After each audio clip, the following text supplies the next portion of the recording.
আপনি দিনের বেলা উপরের দিকে তাকালে একটা সূর্য দেখবেন। এই সূর্যটা আকারে আকৃতিতে দেখতে মনে হয় যেন একটা ভাতের প্লেটের সমান, তাই না? আসলে কি এত ছোট না। বিজ্ঞান আমাদেরকে ধারণা দিয়েছে যে এই সূর্যটা এই পৃথিবীর চেয়ে 13 লক্ষ গুণ বড়। সুবহানাল্লাহ বলেন। কত বড়? 13 লক্ষ গুণ বড়। এই পৃথিবীর সাথে আরো 13 লক্ষটা পৃথিবী এই সমান জোড়া লাগান, যত বড় হবে সূর্যটা এত বড়। সুবহানাল্লাহ বলেন। প্রশ্ন হলো, এত বিশাল সূর্য দেখা যায় এত ছোট একটা ভাতের থালার সমান, ঘটনা কি? এত ছোট কেন দেখা যায় বলেন তো? অনেক উপরে, বলেন অনেক উপরে। প্রশ্ন হলো সূর্যটা কত উপরে আছে? বিজ্ঞান আমাদেরকে ধারণা দিয়েছে যে এই সূর্যটা এই জমিন থেকে 9,30,00,000 মাইল উপরে আছে। সুবহানাল্লাহ বলেন। কত উপরে বলেন? 9,30,00,000 মাইল। মুখে তো বলে ফেললাম, কল্পনা করা যায়? 9,30,00,000 মাইল উপরে সূর্য। আচ্ছা যাই হোক, এই সূর্যের দেশে যদি আপনি চলে গেলেন 9,30,00,000 মাইল উপরে, সেখানে গিয়ে কি আমাদের আসল বাড়ি জান্নাতের কোনো সন্ধান পাওয়া গেল? তাহলে আরো উপরে যেতে হবে। যেহেতু আল্লাহ বলেছেন উপরে আছে, তাহলে উপরে আরো উপরে যেতে হবে। চলেন উপরে যাই।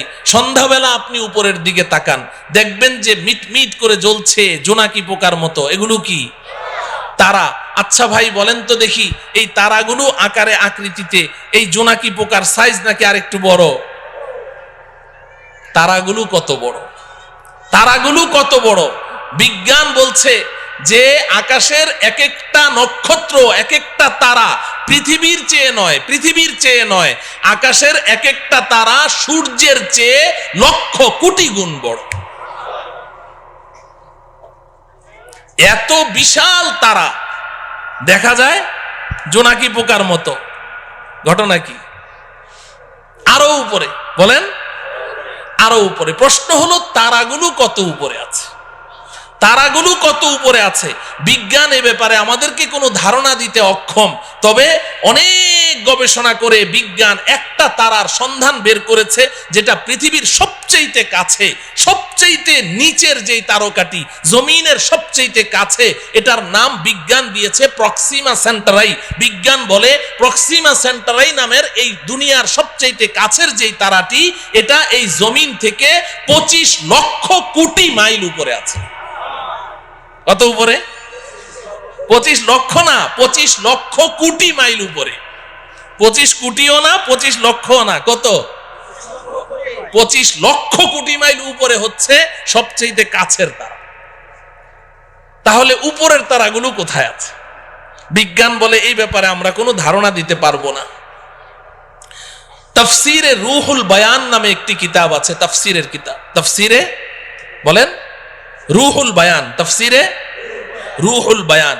এই কিতাবের মধ্যে আছে, আল্লাহর কুদরত বুঝার জন্য বলছি, আমাদের বিবেকের মধ্যে এতটুকু ধারণ ক্ষমতা নেই বুঝার মতো, আল্লাহর কুদরত একটু বুঝার জন্য বলছি। এই যে স্টেজে লাইট জ্বলছে, এই যে আলো জ্বলছে, এই আলো দৌড়ায় কি দৌড়ায় না? আলো দৌড়ায় না? আপনি টর্চ অন করেন, টর্চ লাইট, সাথে সাথে আলোটা দেখবেন ওই দেয়ালের গায়ে দেখা যাচ্ছে। দৌড় মারলো কিনা? কত মাইল স্পিডে? আলোর গতি কত বলেন? প্রতি সেকেন্ডে, ঘন্টায় না, প্রতি সেকেন্ডে 1,86,000 মাইল দূরে চলে যায় আলো। আপনি চোখের পলক মেরেছেন না, এই চোখের পলকে আলোটা কত দূর চলে যায়? 1,86,000 মাইল। একটু কল্পনা করেন আল্লাহ পাকের কুদরত কত, শক্তি কত। এই আলোর গতিটা মনে রাখেন। এবার তাফসিরে রুহুল বায়ানের মধ্যে আছে, আল্লাহ রব্বুল আলামিন আকাশে এমন অসংখ্য অগণিত তারা সৃষ্টি করেছেন। যেই দিন আল্লাহ পাক ওই তারাগুলোকে সৃষ্টি করেছেন, কত হাজার বছর আগে সৃষ্টি করেছেন, আল্লাহ ছাড়া কেউ বলতে পারবে না। যেই দিন ওই তারাগুলো সৃষ্টি করেছেন, ওই দিন প্রত্যেকটা তারা তাদের নিজ নিজ আলো পৃথিবীর দিকে ছেড়ে দিয়েছে। ওই আলোগুলো দৌড় শুরু করেছে প্রতি সেকেন্ডে 1,86,000 মাইল স্পিডে দৌড় শুরু করেছে। আজও সেই আলো পৃথিবীর দিকে দৌড়াচ্ছে, আজও দৌড়াচ্ছে, এখনো পর্যন্ত পৃথিবীতে এসে পৌঁছতে পারে না। অতএব কল্পনা করে দেখুন যে আকাশের তারাগুলো কোথায় আছে। আল্লাহ। আচ্ছা, সেই আকাশের তারা যেখানে আছে সর্বোচ্চ তারা ওই পর্যন্ত গেলাম, কিন্তু আসল বাড়ির কোনো খোঁজ খবর পাওয়া গেল? হ্যাঁ, তাইলে আরো উপরে যেতে হবে। যেতে রাজি? এই জমিন থেকে সবার উপরে যেই তারাটি আছে এর উপরে আর কোনো তারা নেই, সৌরজগৎ শেষ, এরপরে মহাশূন্য শুরু হয়ে গেছে। এই জমিন থেকে সবার উপরে যেই তারাটি আছে ওই পর্যন্ত আপনি যেই পরিমাণ পথ অতিক্রম করলেন, সবার উপরের তারাটা পার হয়ে আরো ঠিক এই সমপরিমাণ মহাশূন্য পাড়ি দিয়ে আপনি যদি উপরে যেতে পারেন, সেখানে গিয়ে পাবেন প্রথম আসমানের তলা। কি পাওয়া যাবে? প্রথম আসমানের তলা পাওয়া যাবে। আসমান আছে না নাই? হ্যাঁ, বিজ্ঞান কি বলে? বিজ্ঞানের ছাত্ররা এখানে আছে না? বিজ্ঞান তো আসমানকে স্বীকার করে না। বিজ্ঞান বলে আকাশ বলতে কিছু নেই। আল্লাহ, আকাশ আছে তো, বিজ্ঞান অস্বীকার করলো যে। একটা গল্প শুনবেন। আমি তখন হেফজখানায় পড়ি, আমাদের উস্তাদজির মুখে শুনেছি। এক বুড়ি, তার পৃথিবীতে একটা পুত্র সন্তান, আর কেউ নেই। ওই পুত্র সন্তানটাই তার অন্ধের যষ্টি, ওইটাই তার সম্বল। অনেক শখ করে ওই বুড়ি তার ছেলেকে বিয়ে করিয়েছে, তবে পুত্রবধূ সর্বসাকুল্যে 1.5 হাত লম্বা। কত? 1.5 হাত লম্বা মানুষদেরকে আপনারা কি বলেন? বামুন, বাইটটা। আচ্ছা বলেন, বামুন বলেন। ওই ময়মনসিংহের ওইদিকে বামুন বীর বলে, তো বাইটটা। এখন 1.5 হাত লম্বা পুত্রবধূ। তো একদিন বুড়ি পাকঘরে বসে রান্না করছে, তরকারি চুলায়। এখন পানি ঢালবে, কলসি নাড়া দিয়ে দেখে 1 ফোঁটা পানিও নেই। তো বৌমাকে ডাকলো, বৌমা কলসিটা নিয়ে যাও, পুকুর থেকে 1 কলসি পানি নিয়ে আসো, তাড়াতাড়ি আসো, চুলায় কিন্তু তরকারি, তাড়াতাড়ি আসো।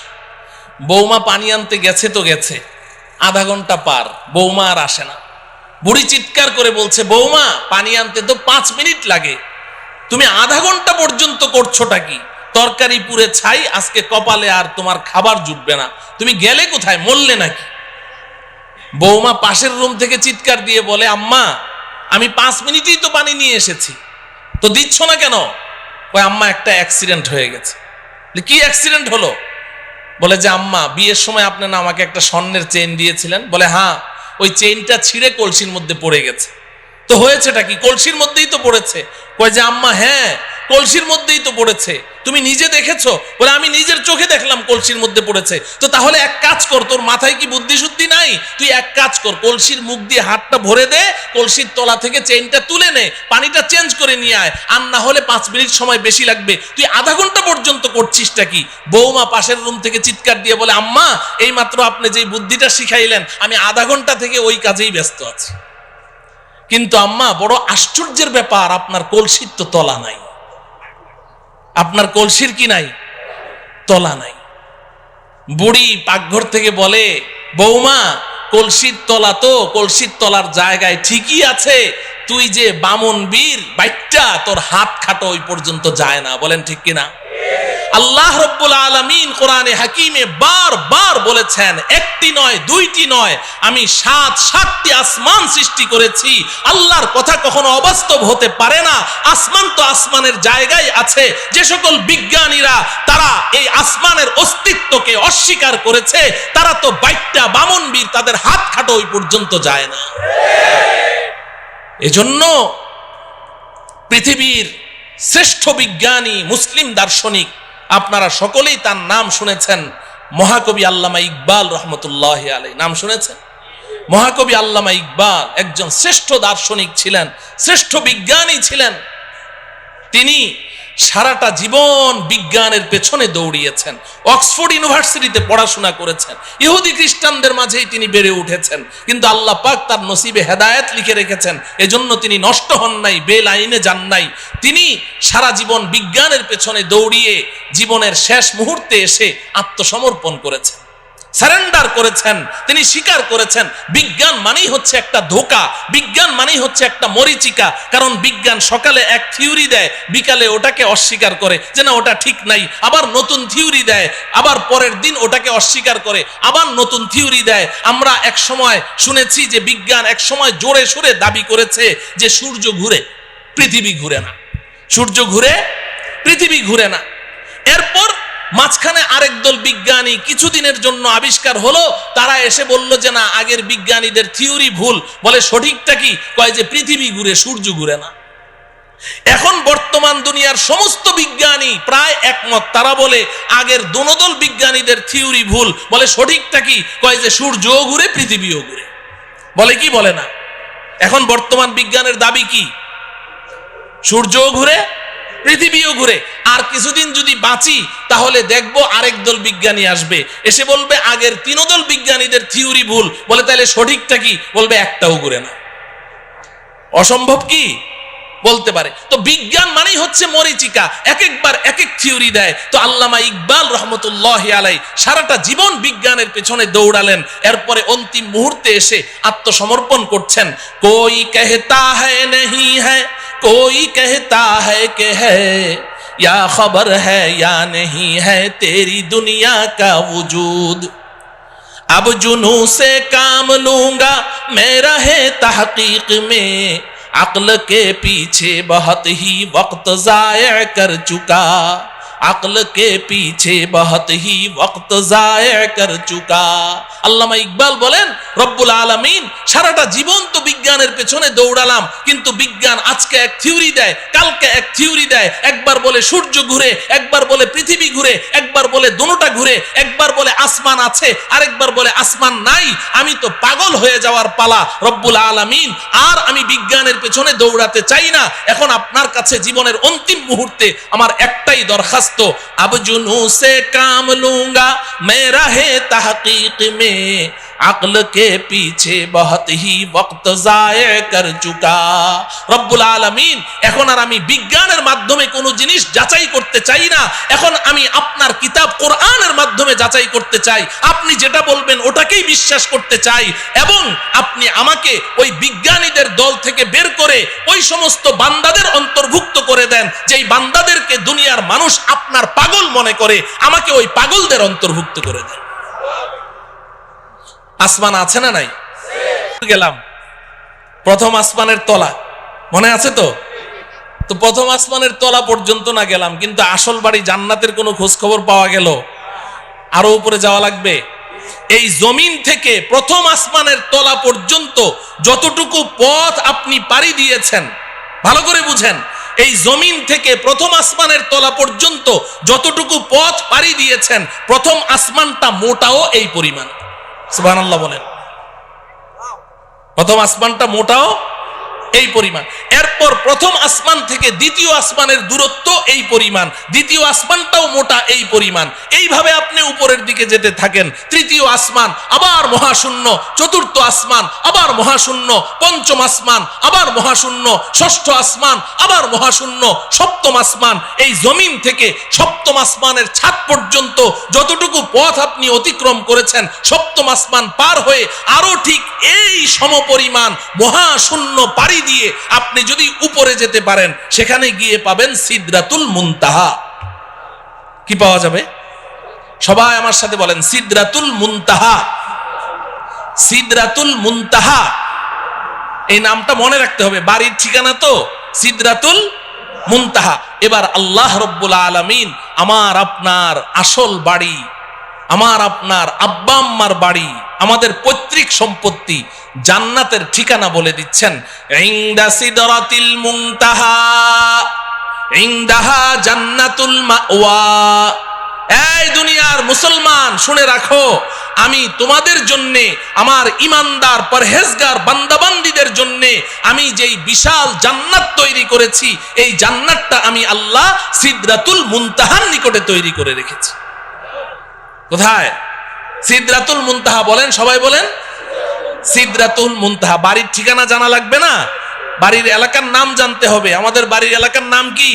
সিদরাতুল মুনতাহা, আল্লাহ রাব্বুল আলামিন বলছেন ওই সিদরাতুল মুনতাহার নিকটে আমি আল্লাহ জান্নাত নামের বাড়ি তৈরি করে রেখেছি। মুহতারাম হাজরিন, আমাদের দেশের কিছু নষ্ট ভ্রষ্ট নাস্তিক দাবিদার কিছু ছেলেরা, এরা এই মাঝে মধ্যে উল্টাপাল্টা কিছু বকাবকি করে কোরআন হাদিস ইসলাম ঈমান সম্পর্কে, আল্লাহ রসুল সম্পর্কে। এই ভ্রষ্ট নষ্ট ছেলেগুলো তারা বলে জান্নাত বলতে কিচ্ছু নাই। জান্নাত আছে না নাই? এখন ওরা জান্নাতকে অস্বীকার করে কেন জিজ্ঞাসা করেন, বলবে যে আমাদের নাস্তিকদের একটা থিওরি আছে, যা চোখে দেখি না তা বিশ্বাস করি না। নাস্তিকরা যা চোখে দেখে না তা বিশ্বাস করে না, এটা ওদের দাবি। তো বলে যে আমরা পৃথিবীর উত্তর থেকে দক্ষিণ মেরু, পূর্ব থেকে পশ্চিমে, উপরে যেতে যেতে চাঁদের দেশ মঙ্গল গ্রহ সবই তো ঘুরলাম, কই জান্নাত তো কিছুই দেখলাম না, এই জন্য জান্নাত বলতে কিচ্ছু নেই। নাউজুবিল্লাহ বলেন। আচ্ছা বলেন, জান্নাতটা কোন জায়গায় আছে? সিদরাতুল মুনতাহা। সিদরাতুল মুনতাহা কোথায় আছে বুঝলেন তো? তো এখন এই নাস্তিকগুলো এই ঢাকার শাহবাগ চত্বরে বসে বসে ওখান থেকে বুঝি সিদরাতুল মুনতাহা দেখা যাবে? হ্যাঁ, তো দুনিয়াতেও তারা জান্নাতকে অস্বীকার করেছে, সিদরাতুল মুনতাহা পর্যন্ত পৌঁছতে পারলো না, দুনিয়াতে অস্বীকার করেছে। আখিরাতেও তারা জান্নাতের কোনো ঘ্রাণও পাবে না। আমরা ইনশাআল্লাহ দুনিয়াতে যেহেতু আমরা বিশ্বাস করেছি, আমাদের জান্নাতের বাড়ির সন্ধান লাভ করেছি, আল্লাহর কথা বিশ্বাস করেছি, রাসূলের কথা বিশ্বাস করেছি, আব্বাজান হযরতে আদমের কথা বিশ্বাস করেছি, ইনশাআল্লাহ পরকালে আমরা আমাদের আসল বাড়ি জান্নাতের মালিক হবই হব ইনশাআল্লাহ। আল্লাহ রাব্বুল আলামিন আমাদের সবাইকে আমাদের আসল বাড়ি পর্যন্ত অতি নিরাপদে পৌঁছার তৌফিক দান করুন। তো বাড়ির সন্ধান তো পাইলাম, কোথায় আছে? এখন প্রশ্ন হলো যাব কেমনে? ঠিক কিনা? হ্যাঁ, যাব কেমনে? যাব কেমনে? এতক্ষণ পর্যন্ত ওয়াজ খুব মজা লেগেছে, কারণ এতক্ষণ গল্প করলাম। তো এখন থেকে ওয়াজটা একটু তিতা তিতা লাগবে, শুনবেন তো? হ্যাঁ, আসল ওয়াজ এখন থেকে শুরু। এতক্ষণ কিন্তু ওয়াজ ছিল না, এতক্ষণ গল্প গুজব করলাম, সময় কাটাইলাম। আসল ওয়াজ এখন থেকে। যাব কেমনে, এটার না দরকার, ঠিক কিনা বলেন? আচ্ছা বলেন, নিচ থেকে উপরের দিকে উঠার পদ্ধতি কি? আপনি যদি একটা কুয়ার নিচে পড়ে গেছেন, এখন আপনি উঠতে চান উপরে, হাউমাউ করে চিৎকার করছেন, ভাইরে আমারে উঠাও রে, মল্লাম রে, গেলাম রে। এখন আপনাকে এই কুয়ার নিচ থেকে ওই গর্তের ভিতর থেকে যদি উপরে তুলতে হয়, 4 কাজ করতে হবে। কয় কাজ বলেন? 1 নম্বর, উপর থেকে একটা রশি ছাড়তে হবে, ঠিক না? মুখস্থ করেন। 1 নম্বর কি? 2 নম্বর হলো রশিটা শক্ত হওয়া লাগবে, ঢিলা ঢালা হলে ছিঁড়ে যাবে। 3 নম্বর হলো যখন রশিটা উপর থেকে ছাড়া হলো, নিচ থেকে ওই রশিটা শক্ত করে চেপে ধরতে হবে, ঠিক কিনা? যদি আপনি সত্যিকারেই উপরে উঠতে চান তাহলে কি করতে হবে? চেপে ধরতে হবে। যদি গাউরা টাইপের হয়, কারণ আমি রশি টসি ধরুম না, উপরে উঠুম, ও কিয়ামত পর্যন্ত উঠতে পারবে নাকি? রশি ধরা লাগবে, ধরতে হবে। 4 নম্বর শর্ত হলো যখন রশিটা আপনি চেপে ধরেছেন, এখন উপর থেকে যারা রশি ছেড়েছে দয়া মায়া করে রশিটা ধরে টান মারতে হবে, তাইলে আপনি উপরে উঠে যাবেন, ঠিক কিনা? এই কথাটুকু যখন বুঝে আসলো, এবার আসেন, আমরাও তো আমাদের আসল বাড়ি জান্নাত থেকে অনেক নিচে পড়ে গেছি, অনেক নিচে। কত নিচে এটা কল্পনাও করতে পারবো না, শুনলাম খালি এতক্ষণ ঠিকই। তা আমরা যে নিচে পড়ে গেছি, এখন যদি আমরাও আমাদের আসল বাড়ি জান্নাত পর্যন্ত উপরে উঠতে চাই, তাহলে জান্নাতের মালিক আল্লাহ রাব্বুল আলামিন দয়া মায়া করে আমাদের কাছে একটা রশি ছাড়তে হবে। কি ছাড়তে হবে বলেন? রশি ছাড়তে হবে। রশিটা বড় মজবুত হওয়া লাগবে, আমাদের সকলকে ওই রশি চেপে ধরা লাগবে। এবার আল্লাহ পাক যদি দয়া করে টান মারেন, তো সোজা আমরা আমাদের আসল বাড়ি জান্নাতে পৌঁছে যাব।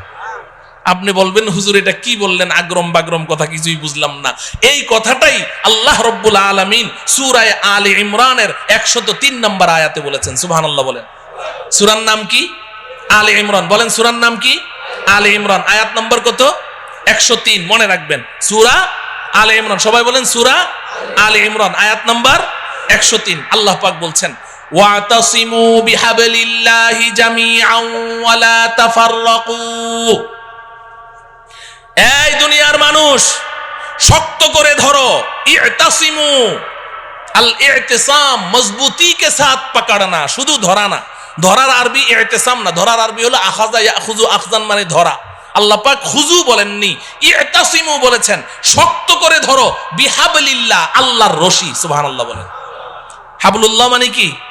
আল্লাহর রশি। হাবলুল্লাহ মানে কি? আল্লাহ বলছেন ইতাসিমু বিহাবলিল্লাহ, আল্লাহর রশি ধরো, জামিআন, সবাই মিলে ধরো, একজন দুইজন না, এই রশি ছিঁড়ার কোনো সম্ভাবনাই নাই, সবাই মিলে ধরো। ওয়ালা তাফাররাকু, আল্লাহর রশি ধরতে গিয়ে আপোষের মধ্যে বিচ্ছিন্ন হয়ে যেও না। সুবহানাল্লাহ বলেন। বুঝে থাকলে বলেন। সূরা আলে ইমরানের 103 নম্বর আয়াতে আল্লাহ পাক আমাদের সবাইকে কি ধরতে বলেছেন? কার রশি? কার রশি? সবাই বলেন কার রশি? আল্লাহর রশি ধরতে বলেছেন। তো ধরতে রাজি আছি তো? এখন প্রশ্ন হলো, আল্লাহ তো রশি ধরতে বলেছেন, রশিটা ছাড়লো কে? ছাড়লেন কে? রশিটাকে শক্ত বানাইলো কে? রশি ধরে টান মারবে কে? আমাদের কাজ কি? কথা বলে না। ধরা আমাদের কয় কাজ? বাকি 3 কাজ কার? ওই 3 কাজের ওয়াজের দরকার নেই, ওটা তো আল্লাহর কাজ। আমাদের কাজ কয়টা? তাইলে এখন প্রশ্ন হলো ধরবো কেমনে? এই আমার ওয়াজ শেষ, রশিটা কি বাড়িতে যাইতে হবে না? ধরবো কেমনে? ধরার সিস্টেম লাগবে কি লাগবে না? নাকি সব ধরা একরকম, যে যেমনি চাই এমনি ধরলে হবে? না, এমনি ধরলে হবে না। আমি এক বক্তার ওয়াজ শুনেছিলাম ছোটবেলায়, গান শিখায়, গানের ওস্তাদ, বুড়া চিকনা চাকনা, আর ছেলে হইলো একেবারে নওজোয়ান তাগড়া। ও বলে ব্যান্ড সঙ্গীত শিল্পী হবে। ব্যান্ড সঙ্গীত কি জিনিস এটা যুবকদেরকে তো বুঝাইতে হবে না, বুড়ারা তো বুঝবেই না, ভ্যাঁ ভ্যাঁ করে চিল্লায় যে ব্যান্ড সঙ্গীত। এখন ওই ব্যান্ড সঙ্গীত শিল্পী হবে। এখন ওই বুড়া ওরে যতই গান শিখায়, ওই জোয়ানের গলা হইলো একটা বুড়া বকরির গলা, ফাটা বাস, ওটা দিয়ে কোনো গান বের হয় না। তো একদিন ওই উস্তাদের মন টন খারাপ, ছাত্র কয়, উস্তাদ মন খারাপ কে? কয় যে তুই আমার সুরটা একটু ধরতে পারলি না, এই জন্য আমার মন খারাপ। কি করতে পারলি না? সুরটা একটু ধরতে পারলি না। এখন ছাত্রটা ছিল আমার মতো একটু বোকা শোকা, ও চিন্তা করে যে স্যারের সুরটা ধরতে হবে, তো এইটা স্যার আগে বললো না আজকে বলছে, তো অনেক চিন্তা ভাবনা করলো যে সুর কেমনে ধরা যায়। পরে ওর মাথায় বুদ্ধি আসলো, আরে সুর তো স্যারের গলা দিয়ে বাইর হয়। ও উঠে স্যারের গলা একদম সজোরে চিপে ধরেছে, এমন জোরে চেপে ধরলো, ধরে বলে যে স্যার আজকে 6টা মাস আপনি এত কষ্ট করলেন, আপনি প্রথম দিন বলতেন আমি প্রথম দিনই ধরে ফেলতাম। এখন আজকে আমি ধরেছি, আমি আর আজকে সুর ছাড়ছি না, আপনার যতক্ষণ মন ভালো না হবে আমি সুর ছাড়বো না। স্যারের জিহ্বা এতখানি বের হয়ে গেছে। এখন স্যার তো কথাবার্তা বলতে পারে না। এখন স্যার যত উ আ করে বুঝাইতে চেষ্টা করে যে বেটা সুর ধরার সিস্টেম তো এটা না, তুই সিস্টেম লস করেছিস, কিন্তু কথা তো বলতে পারে না, ও আ করে। তো ওই ছেলে মনে করেছে জুইত মতো ধরা হয় নাই, ও আরো শক্তি দিয়ে চেপে ধরেছে, তো 10 মিনিটের মধ্যে স্পট ডেট, ওখানেই শেষ। এটা বুঝি সুর ধরার সিস্টেম? কথা বলে না। তাহলে ধরায় ধরায় বেশ কম আছে, ধরায় ধরায় বেশ কম আছে। তো এখন আল্লাহ রব্বুল আলামিন তো বললেন যে আমার রশিটা চেপে ধর। 1 নম্বর হইল রশি চিনতে হবে, নাকি রশি চিনা লাগবে না? 2 নম্বর হলো রশি ধরার সিস্টেম জানতে হবে। কয়টা কথা? 2টা কথা। 1 নম্বর হলো রশি চিনতে হবে। বলেন 1 নম্বর কি? 2 নম্বর কি? রশি ধরার সিস্টেম নাকি চিনা লাগবে না? রশি চিনা লাগবে। আমাদের দেশের কিছু ভাই তো রশি চিনতে ভুল করে ফেলেছে। এই বেচারারা সূরা আলে ইমরানের 103 নম্বর আয়াত পড়ে এখন পেরেশান, আল্লাহর রশি কোথায় পাওয়া যায়। কারণ রশি না ধরলে তো আর বাড়িতে যাওয়া লাগবে না, রশি তো ধরাই লাগবে। এখন খুঁজতে খুঁজতে অস্থির, কোথায় রশি পাওয়া যায়, কোথায় তো রশি নাই। পরে চিন্তা করলো যে কোরআন নাজেল হয়েছে মক্কায়, আচ্ছা ওখানে যাই। হজ করতে গেছে, মক্কা মদিনা পুরা ঘুরে আসলো, কেউ রশি চিনে না। দেশে আসার পরে মন টন খারাপ, রশি ধরতে পারলাম না, তাইলে তো আর জান্নাতের বাড়িতে যাওয়া হবে না। পরে দেখে সর্বনাশ, এই পাশের জেলায় ফরিদপুর গেলেই তো রশি পাওয়া যায়। কোথায়? কথা বলে না। আছে না নাই? কয়টা? কয়টা? কয় যে পাইছি, একে জন্মের মতো গিয়ে চেপে ধরে। ও আমার প্রিয় ভাইয়েরা, আপনাদের বিবেকের কাছে জানতে চাই, আল্লাহ তাআলা এমন রশির কথা বললেন যেই রশি পৃথিবীর কোথাও নাই, মক্কায়ও নাই, মদিনায়ও নাই, ফরিদপুর জেলায় গেলে পাই। এই রশি কি সেই রশি? এই রশি কি সেই রশি? তাইলে কি আমরা সবাই একমত হতে পারি যে আমাদের যে সমস্ত ভাইয়েরা ওই ফরিদপুরের 8 রশিতে গিয়ে হাত দিয়েছে তারা রশি চিনতে ভুল করেছে? যদি এই এলাকায় কেউ থাকেন আজকে তওবা করবেন, আজকে তওবা করবেন। করবো তো ইনশাআল্লাহ। ওই রশি না রে ভাই, আল্লাহর রশি কি এটা আগে চিনতে হবে। তাফসিরের কিতাব খুলেন, আমার কথা শোনার দরকার নেই, আমি তো সূরার নাম আয়াত নাম্বার বলে দিয়েছি। আপনি যে কোনো একটা গ্রহণযোগ্য তাফসিরের কিতাব খোলেন, সব মুফাসসিরিনে কেরাম এক কথা বলেছেন, এখানে কেউ 2 কথা বলেন নাই। তারা পরিষ্কার বলে দিয়েছেন হাবলুল্লাহি আল কুরআন, আল্লাহর রশির নাম হলো আল কুরআন। সুবহানাল্লাহ। আল্লাহর রশির নাম কি? আল্লাহর রশির নাম কি? তাইলে রশিটা কি আল্লাহ ছেড়েছেন না এখনো ছাড়েন নাই? হ্যাঁ ছেড়েছেন। এখন কি করা লাগবে আমাদের? ধরা লাগবে। তাইলে এখন শেষ ওয়াজ হইল ধরবো কেমনে, ঠিক কিনা? শেষ ওয়াজ কি, ধরবো কেমনে? আচ্ছা দেখেন, এই যে আমার সামনে রশি আছে, এই যে রশি ধরলাম, এই যে দেখেন রশি ধরলাম, তো আঙ্গুল লাগে কয়টা? হ্যাঁ, কেউ যদি বলে যে আমি 5 আঙ্গুল দিয়ে ধরুম না, 4 আঙ্গুল দিয়ে ধরুম, তো ঝুলে থাকতে পারবে? টান মারলে ঝুলতে পারবে? 2 আঙ্গুল দিয়ে ধরলে? 5 আঙ্গুল দিয়ে যদি ধরি, এবার মাইকম্যানকে বলেন রশি টান দিবে, রশি ছিড়বে, আমার হাত ছুটবে না, ঠিক কিনা? তাইলে শক্ত করে ধরতে হইলে আঙ্গুল লাগে কয়টা? আল্লাহর রশি ধরতেও আঙ্গুল লাগবে 5টা। সুবহানাল্লাহ বলেন। এখন আমি এই 5টা আঙ্গুলের নাম বলবো, সবাই মুখস্থ করবেন। বাকি 5 আঙ্গুলের ওয়াজ আর করা আজকে হবে না, পাশেই তো থাকি, আরেকবার আসমুনি যদি আল্লাহ তৌফিক দেয়। 5 আঙ্গুলের ওয়াজ, এক একটা আঙ্গুলের ওয়াজ 1 ঘন্টা করে কমপক্ষে লাগবে, তাইলে না 5 আঙ্গুলের ওয়াজ করা যাবে, ঠিক কিনা? তো এখন 5টা আঙ্গুলের নাম আগে মুখস্থ করেন, আমি সংক্ষিপ্ত একটা এক্সরে রিপোর্ট দিয়ে যাই যে আঙ্গুলগুলো সুস্থ আছে কিনা, ধরা আছে কিনা। হ্যাঁ, মাঝে মধ্যে এক্সরে রিপোর্টটা বাইর করে দেখবেন, দেখবেন তো ইনশাআল্লাহ। আল্লাহর রশি ধরার 1 নম্বর আঙ্গুলের নাম হলো ঈমান। বলেন, সবাই বলেন। 1 নম্বর আঙ্গুলের নাম কি? ঈমান। 2 নম্বর আঙ্গুলের নাম ইবাদত। সবাই বলেন, ইবাদত, ইবাদত। 3 নম্বর আঙ্গুলের নাম মুআমালা। আমি পরে অর্থ বলে দিব, এখন না বুঝেই মুখস্থ করেন। মুআমালা, মুআমালা, মুআমালা। 4 নম্বর মুআশারা, মুআশারা, মুআশারা। 5 নম্বর আখলাক, আখলাক, আখলাক। কয়টা হলো? 5টা। আবার বলি, 1 নম্বর কি? সবাই বলেন, ঈমান। 2 নম্বর ইবাদত, বলেন। 3 নম্বর মুআমালা, মুআমালা বলবেন না, মুআমালা, মুআমালা। 4 নম্বর মুআশারা, মুআশারা। 5 নম্বর আখলাক। কয়টা হলো?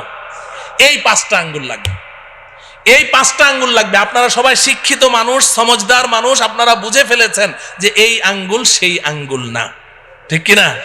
রক্ত মাংসের আঙ্গুল না। তার মানে কি? এই যে 5টা কথা বললাম, ইসলাম এই 5টা সেক্টরে বিভক্ত, এই 5-এর বাইরে আর ইসলাম নাই। আমাকে, আপনাকে, প্রত্যেককে এই 5ও সেক্টরে খাঁটি মুসলিম হতে হবে। তাহলে 5টা আঙ্গুল সহি শুদ্ধ আছে, আল্লাহর রশি ধরা আছে। এবার অপেক্ষায় থাকেন, আল্লাহ টান মারবে, ঝুলে থাকবেন, তো সোজা আসল বাড়ি জান্নাতে পৌঁছে যাবে। এই 5টা আঙ্গুল সুস্থ সবল রাখবো তো ইনশাআল্লাহ। 1 নম্বর আঙ্গুলের নাম কি? ঈমান। বলবেন যে হুজুর, ঈমান তো সবাই জানি, সময়ও যেহেতু শেষ, ঈমানের ওয়াজ তো দরকার নাই, নামাজ রোজা না পড়তে পারি, কিন্তু ঈমানটা তো পাক্কা, অতএব ঈমানের ওয়াজের দরকার নাই। না আছে? হ্যাঁ, ঈমানের ওয়াজের দরকার আছে, খুব বেশি ঈমানের ওয়াজের দরকার। ঈমানের ওয়াজ বেশি করে করা দরকার। বর্তমান দুনিয়ার মুসলমানরা ঈমানের ব্যাপারে ধোকার মধ্যে আছে। ঈমানের ব্যাপারে কি আছে? ধোকার মধ্যে আছে। ঈমানের ওয়াজ বেশি করে করতে হবে, ঈমান বুঝতে হবে। আমরা মুখে মুখে তো কত কথাই বলি। আমাদের বাংলাদেশের অধিকাংশ মুসলমান, এরা মনে করে ঈমান মানে আল্লাহকে বিশ্বাস, স্রষ্টাকে বিশ্বাস করা। এরা মনে করে ঈমান মানে নবীজি সাল্লাল্লাহু আলাইহি সাল্লামকে বিশ্বাস করা। তা আমি তো আল্লাহকেও বিশ্বাস করি, নবীকেও বিশ্বাস করি, পরকালকেও বিশ্বাস করি, দ্যাটস এনাফ, আমি একজন খাঁটি ঈমানদার। যার কারণে নামাজ নাই, রোজা নাই, হজ নাই, যাকাত নাই, কোরআন কিতাব, আল্লাহ রসুল কিচ্ছু নাই, কিন্তু খাঁটি ঈমানদার, ঠিক কিনা? সমাজে এই জাতীয় মুসলমান আছে না নাই? কম না বেশি? 95%। তো যে কথা বলছিলাম, তাইলে 1 নম্বর আঙ্গুলের নাম কি? সব ক্ষমতা কার হাতে? সব ক্ষমতা কার হাতে? নাকি জনগণের হাতে? সব ক্ষমতার উৎস কে? জনগণ না আল্লাহ? আল্লাহ। সব ক্ষমতা কার হাতে? সন্তান দেওয়ার মালিক কে? তাইলে সন্তান না হইলে শাহ আলী মাজারে যাবেন? হ্যাঁ, যায় না মুসলমানরা? যায়। শাহ আলী বাবা কি সন্তান দিতে পারে? আপনি সন্তানও হারা, আর শাহ আলী বাবার কাছে গিয়ে যখন বলবেন যে একটা সন্তান চাই, তখন হইবেন ঈমান হারা। সন্তানও পাইলেন না, ঈমানও পাইলেন না, কট্টর একটা কাফের হয়ে বের হইলেন, আমও গেল, ছালাও গেল। কথা বুঝে আসছে? তাইলে পীরের কাছে চাওয়া যাবে? জিন্দা পীরের কাছে চাওয়া যাবে? মুর্দা পীরের কাছে চাওয়া যাবে না। সব চাইতে হবে কার কাছে? আল্লাহ পাকের কাছে। আল্লাহ আমাদের ঈমানকে মজবুত রাখার তৌফিক দান করেন। 2 নাম্বার কি? 2 নম্বর আঙ্গুল কি? ইবাদত। ইবাদত নামাজ কি? কথা বলে না। রোজা কি? যাকাত কি? হজ কি? ইবাদত। কোরআন তেলাওয়াত, জিকির আজকার, দান খয়রাত সব মিলে আঙ্গুল কয়টা? এটা বুঝেন, ভালো করে বুঝেন, খুব বুঝেন। নামাজ, রোজা, হজ, যাকাত, কোরআন তেলাওয়াত, জিকির আজকার, দান খয়রাত সব মিলে আঙ্গুল কয়টা? একটা। আমাদের সমাজে যেই মুসলমানটা 5 ওয়াক্ত নামাজ পড়ে, রোজা রাখে, যাকাত দেয়, হজ করে, তাসবিহ জপে, কোরআন তেলাওয়াত করে, জিকির করে, দান খয়রাত করে, আমরা বলি সমাজের সর্বশ্রেষ্ঠ মুসলমান, ঠিক কিনা? হ্যাঁ, কিন্তু আঙ্গুল কয়টা? এই 1 নম্বর ইমানের আঙ্গুল আর 2 নম্বর ইবাদতের আঙ্গুল নিয়ে যেই মুসলমান আছে তাকেই আমরা সার্টিফিকেট দিয়ে দিচ্ছি সে একেবারে শ্রেষ্ঠ মুসলমান, বাকি 3 আঙ্গুলের খবর নেই। এই কারণে আজকে সমাজের অনেক মুসলমান এমন আছে নামাজ পড়তে পড়তে মাথার মধ্যে ঘা ফেলে দিয়েছে, বাজারে গিয়ে ভেজাল মাল বিক্রি করছে, যুগ যুগ ধরে সুদ খাচ্ছে, যুগ যুগ ধরে সুদের সাথে জড়িত, যুগ যুগ ধরে ঘুষের সাথে জড়িত, হারাম মাল বিক্রি করছে, কিন্তু আবার নামাজও পড়ছে। কারণ সে মনে করে যে আমি তো পাক্কা মুসলমান, এগুলোর মধ্যে আবার ইসলাম আসলো কোত্থেকে? মুআমালা ঠিক নাই, আছে না নাই? হ্যাঁ মুহতারাম হাজিরিন, তাইলে ইবাদতের মধ্যে সর্বশ্রেষ্ঠ ইবাদতের নাম কি? কথা বলে না। নামাজ না পড়লে ঈমান থাকে? বলে যে হুজুর নামাজ না পড়লে কি হবে, আমার ঈমান ঠিক আছে। আগে তো হাসতে হাসতে বলতো, এখন সিরিয়াসলি বলে যে হুজুর নামাজ না পড়লে কি হবে, আমার ঈমান ঠিক আছে। নামাজ না পড়লে ঈমান ঠিক থাকে না তো ভাই। নবীজি বলেছেন, আমার কথা না, বাইনাল আবদি ওয়াল কুফরি তারকুস সালাহ, কে ঈমানদার কে বেঈমান এটা কি কপালে লেখা আছে? চিনবো কেমনে? নবীজি বলেন, আমি বলে দিচ্ছি কেমনে চিনবা, দেখো লোকটা নামাজ পড়ে কিনা। যদি নামাজ পড়ে বলো ঈমানদার, নামাজ না পড়লে চুপ, কিছুই বলার দরকার নেই। কিন্তু ঈমানের সাক্ষী দেওয়ার জন্য কি লাগবে? নামাজ লাগবে। নামাজ পড়বো তো ইনশাআল্লাহ, নাকি নামাজ ছাড়া ঈমানদার? আল্লাহ পাক বুঝার তৌফিক দান করেন। 3 নম্বর আঙ্গুলের নাম কি? মুআমালা। মুআমালা 3 নম্বর আঙ্গুল কি? মুআমালা মানে লেনদেন। মুআমালা মানে কি? ও আমার প্রিয় ভাইয়েরা খুব বুঝেন, এখানে আমাদের সমস্যা আছে। নামাজ রোজা যাই করি কিন্তু লেনদেন ঠিক নাই। মুসলমানদের লেনদেন কি নাই? ঠিক নাই। বেচা কেনা, ঋণ দেওয়া, ঋণ পরিশোধ করা, বিবাহ শাদী, সামাজিক আচার আচরণ, অনেক কিছুর মধ্যে আমাদের লেনদেন কি নাই? ঠিক নাই। ইবাদত আল্লাহর হক। ইবাদত কার হক? লেনদেন কার হক? বান্দার হক। বলেন কার হক? বান্দার হক। আমি ইবাদতের মধ্যে কোনো ত্রুটি করেছি, আল্লাহর কাছে ক্ষমা চাই। আল্লাহ, আপনার সাথে আমার মুআমালা ঠিক নাই, নামাজে আমার ত্রুটি হয়েছে, রোজায় ত্রুটি হয়েছে। আল্লাহ বড় মেহেরবান, কান্নাকাটি করেন, ক্ষমা চান, আল্লাহ মাফ করে দিবেন। কিন্তু আপনি মুআমালা ঠিক করেন নাই। আপনি কোনো বান্দার হক আপনি অন্যায়ভাবে আপনি নষ্ট করেছেন। 10টা টাকা তার ইচ্ছার বাইরে জবরদস্তি তার কাছ থেকে আপনি নিয়েছেন। আপনি সারা জীবন সেজদায় পড়ে থাকেন, সারা জীবন সেজদায় পড়ে থাকেন, আল্লাহর কাছে কান্নাকাটি করেন, আল্লাহ আপনাকে মাফ করবে না। কেন মাফ করবে? আপনি অন্যায় কি আল্লাহর সাথে করেছেন না বান্দার সাথে? তাহলে আপনি যার সাথে অন্যায় করেছেন তার কাছে না মাপ চাইবেন? কথা বুঝে আসে? খবরদার, খবরদার, মুআমালা ঠিক করতে হবে, লেনদেন ঠিক করতে হবে। হাসরের ময়দানে অনেক নামাজ, রোজা, হজ, যাকাত, কোরআন তেলাওয়াত, তাসবিহ, তাহলিল, জিকির, আজকার, নফল রোজা, নফল দান খয়রাত, অনেক একদম ইবাদতের আমলের পাহাড় নিয়ে উঠবে, পাহাড় নিয়ে। অন্যরা এভাবে তাকিয়ে থাকবে, বাপরে বাপ, এত আমল করেছে, এত নেকি, এত সওয়াব, সবাই এভাবে তাকিয়ে থাকবে। এমন ব্যক্তি উঠবে, কিন্তু হাসরের ময়দানে পাওনাদারদের ঋণ পরিশোধ করতে করতে ওর নেকি সব খালি হয়ে যাবে, তাকে আল্লাহ পাক জাহান্নামে নিক্ষেপ করবে। পরিষ্কার হাদিস, পরিষ্কার হাদিস। পাওনাদাররা ওই সময় দাঁড়িয়ে যাবে, দুনিয়াতে খুব বাবুগিরি করেছেন, খুব বেটাগিরি করেছেন, মাস্তান, সন্ত্রাস, খুব পাওয়ার, মানুষের জমি জমা কুক্ষিগত করেছেন, ভূমিদস্যু, ভূমিখোর, সন্ত্রাসী করে করে মানুষের টাকা পয়সা মেরে খেয়েছেন, অনেক শক্তি, অনেক ক্ষমতা। কিন্তু ভাই, আল্লাহ পাকের সামনে গিয়ে আপনাকে দাঁড়াতে হবে, এটা মাথায় রাখেন। যখন আল্লাহ পাকের আদালতের কাঠগড়ায় দাঁড়াবেন তখন আপনার কি অবস্থা হবে? নবীজি সাল্লাল্লাহু আলাইহি সাল্লাম সাহাবায়ে কেরামকে প্রশ্ন করেছেন, এই বলো তো দেখি সবচেয়ে বড় মিসকিন কে? সবচেয়ে বড় মিসকিন কে? তো সাহাবায়ে কেরাম বললেন, ইয়া রাসূলুল্লাহ, এক লোকমা দুই লোকমা খাবারের জন্য মানুষের দাঁড়ে দাঁড়ে ঘুরে, ওই তো সবচেয়ে বড় মিসকিন। নবীজি বললেন না, বরং সবচেয়ে বড় মিসকিন হলো ওই ব্যক্তি যে হাসরের ময়দানে পাহাড় সমপরিমাণ নেকি নিয়ে উপস্থিত হবে। আল্লাহ পাক তার জন্য জান্নাতের ফায়সালা করবেন। সে যখন জান্নাতের দিকে রওনা করবে, পেছন থেকে একজন দাঁড়িয়ে বলবে, রব্বুল আলামিন, লোকটা কই যায়? আল্লাহ বলবেন, ওর জান্নাত দিয়ে দিয়েছি, দেখো না কি পরিমাণ নেকি নিয়ে আসছে। আল্লাহ একটু দাঁড়াইতে বলেন, কি সমস্যাটা কি?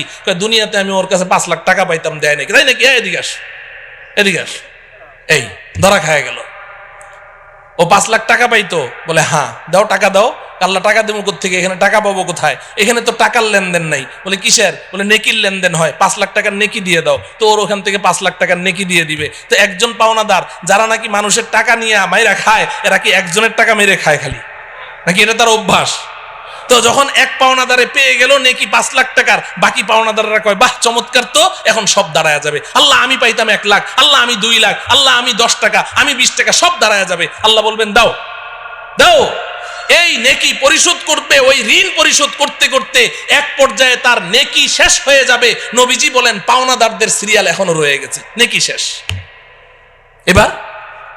এবার আল্লাহ রব্বুল আলামিন বলবেন, দাও। আল্লাহ শেষ, দিব কোত্থেকে?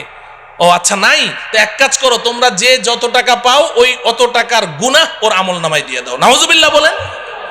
ও আমার প্রিয় ভাইয়েরা, বুঝেন, বুঝতে চেষ্টা করেন। এগুলো কোনো আরব্য উপন্যাসের কথা বলছি না, গল্প কাহিনী বলছি না, এটা হাদিসের কথা বলছি, রাসূলের কথা বলছি। কোনো উপায় থাকবে না, এখনো ঠিক করেন লেনদেন, এখনো ঠিক করেন। 1টা টাকা কেউ পায়, 2টা টাকা পায়, 5টা টাকা পায়, অন্যায় ভাবে নিয়েছেন, তাড়াতাড়ি পরিশোধ করেন। কোনো উপায় থাকবে না, কোনো উপায় নাই। এখানে কারো সুপারিশ চলবে না, দেওয়াই লাগবে, না হলে জাহান্নাম।